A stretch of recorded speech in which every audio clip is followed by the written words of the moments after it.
Hey everybody, Matt here from Pyramind, back with another breakdown. We're going old school today. I mean old school like probably older than some of you have probably been alive, old school. But I was there when it came out. I was young, but I was there. And the song is a classic. It's Michael Jackson's Billie Jean, produced by Quincy Jones.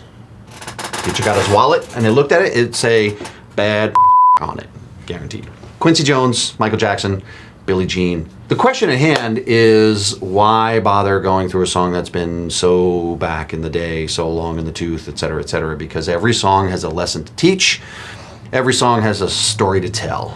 This one is, I'm not going to get into the lyrical content, but the story for us, for the breakdowns, is the question. And the question is, when is a Dorian song not a Dorian song? And the answer is when it's Aeolian. Huh? Quincy and Michael did something very special in this song. It's not something I hear all the time, but it's a great technique that is certainly available for reuse. Billie Jean is effectively one beat all the way through. It's a 2-4 backbeat, which means the kick plays on the 1 and the 3 and the snare plays on the 2 and 4. And if I just played you the drums, it sounds like this. And you've heard this probably a few 100,000 times. It's the 2-4 backbeat. It is the king of all drum beats, and every song should have it. Just about every song in 4/4 has some derivation of the 2/4 backbeat. Now this song is interesting because the drummer does very few fills. Almost the entire song is the same beat. The whole song feels like it's one thing, verse, chorus, otherwise. There's a section here where it very clearly goes Aeolian, but the main verse is actually 2 parts. Verse first half, verse second half. Verse first half, Dorian. And it uses a very popular progression, which I will break down for you in a moment. Second half of the verse, Aeolian. And then the pre-chorus is very Aeolian, and I'll show you that as well. And then in the second set of verses, he does one little tiny thing to let you know that it's purely Dorian. Just in case you missed it on the keyboard, I have it listed here as the Dorian Secret, and I'll show it to you as well. So, Billie Jean, Dorian Aeolian, let's get to work. This is my mock-up of Billie Jean, and it is a mock-up. It's not meant to be spot on. It's meant to give you an idea of what the song is, and here it goes.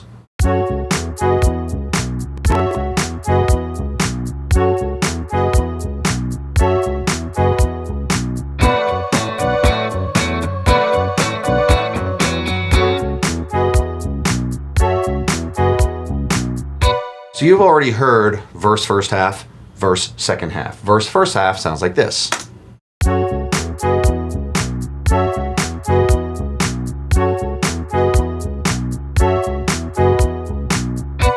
That ends up being the chorus as well. Verse second half is this.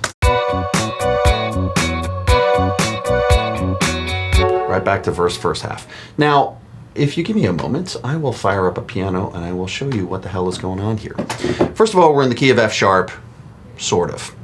It's pretty much F sharp, but the tuning back in the day was a little flexible because we had tape. It's somewhere between F and F sharp. We're going to call it F sharp today. The tempo is near or about 117 BPM. It's not perfect because I don't think it was done to a click. And we're in the key of F sharp. So, first chord, F sharp minor. You should know this. It's a 1, flat 3, 5, which translates to F sharp, A, and C sharp, F-A-C. Facebook, just saying. Okay, so that's the first chord, and that's great. It's F minor, F sharp minor. Next after it is this guy. Now, if you notice, the left hand never moved. It's still on F sharp. The right hand is this, which is an inversion of B major. Minor, major. This is Dorian. 1 minor, 4 major. The next chord is some chord like this, which is a variation of C sharp minor. And that would represent the 5 minor, also Dorian. So you have this minor, major, minor, major. And you've heard this progression probably, lots of times. That's how you know the beginning half is Dorian. The B major, which means this little D sharp is extremely important. That's the natural 6 in Dorian, as opposed to the flat 6 in Aeolian. That's where it kind of sounds, woo, oh, now I'm angry. Not so angry. And that's the difference between Dorian and Aeolian. However, first half,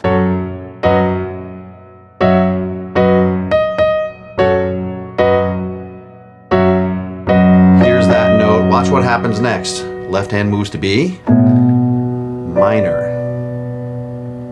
So this note doesn't belong in my Dorian, this note doesn't belong in my Aeolian, and yet somehow or another, Peanut Butter and Jelly managed to come together in the same verse, in the same song.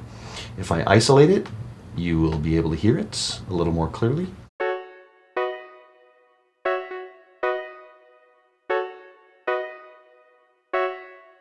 Now minor. That's sneaky. Sneaky, sneaky, sneaky, sneaky, sneaky. Where all of a sudden, what used to be, or I should say, Dorian now becomes Aeolian. Now I'll get out a solo here, put it back on the piano just for fun. What used to be Dorian now becomes Aeolian.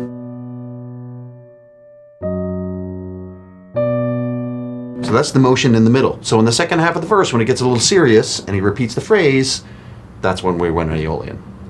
That's the song. It pretty much does Dorian, Aeolian, and then here in the pre-chorus, it's very Aeolian. This you've seen a million times before. F sharp to flat 6, back to F sharp. That's Aeolian 101, EDM, Dance Music 101. You should know that by now. You've seen my videos. You know how it goes. It sounds like this.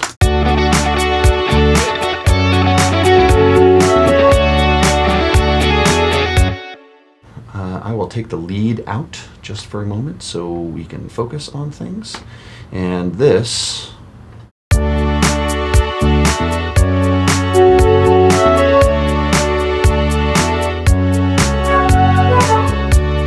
Okay, do you see the little flourishes in the background, those little flutes? Those are all Aeolian. Everything here is Aeolian. I've got one more thing to show you in this song, and it's at the very end of this section, which is a neat little trick that most people do in Aeolian, but don't always have to do it.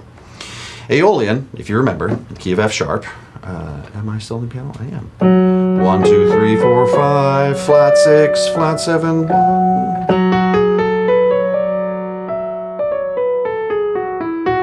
That's the scale. Most important chord, flat 6 major, 1 minor. Flat 6, this progression ends on the 5 chord, which in Aeolian is minor. And so what he does is he borrows from classical music, Mozart, Beethoven, Haydn, Bach, beyond. Goes back that far. And that's to take the 5 chord and make it something called dominant. In our case, it's C sharp, supposed to be minor. They make it major, and then instead of adding the C sharp up top, they add what's known as the flat 7, which in this case is B natural, and you get this chord. It's kind of the beginning of old barbershop quartets, you know. Well, the dominant chord, there's a whole school of thought on that. We'll talk about that at other times. It's a great way to end a progression. It can end a major progression, it can end a minor progression, it can lead to a 1 chord major, it can lead to a 1 chord minor, it can lead to another dominant. It can take you all kinds of places. So what we have here in the 1 minor goes down to the flat 6, back to the 1, to the flat 6, back to the 1. And ooh, then there's a little oohs, flat 6, 1, flat 6, here we go, 5 dominant, back to the 1, and when we go back to the 1, we go back to the Dorian progression. Sounds like this, and I'll give it to you with the outro.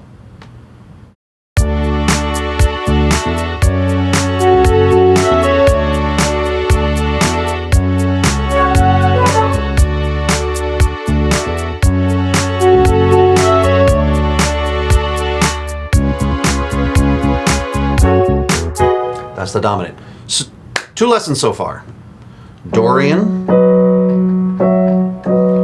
to 4-chord Aeolian. Pre-chorus also Aeolian. Second lesson, at the end of the Aeolian, go to the 5-chord. Make it dominant. That's a major triad with a flat 7.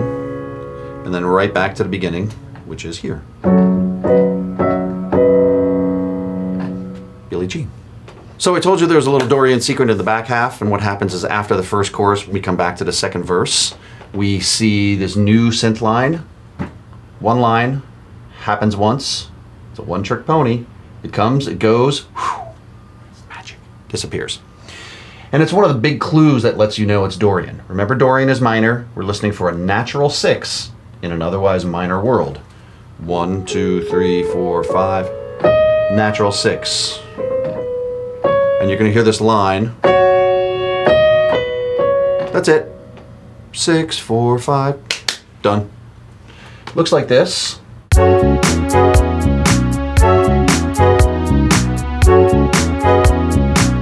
It's the only time the whole song it does that. The only time. One time. In, out, done.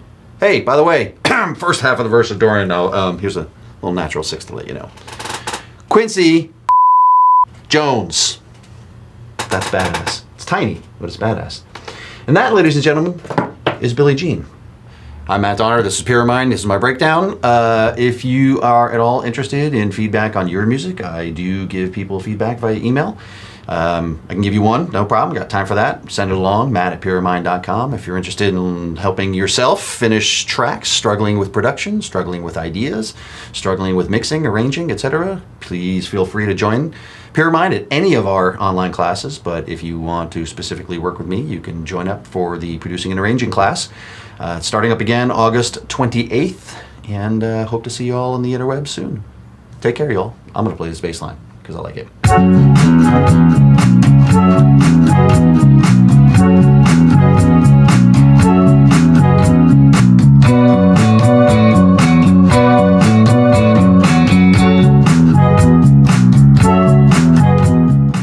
If you're a music producer, subscribe to our channel and stay up to date on the latest Pyramind tutorial videos, track breakdowns, elite sessions, and more. Visit us at pyramind.com.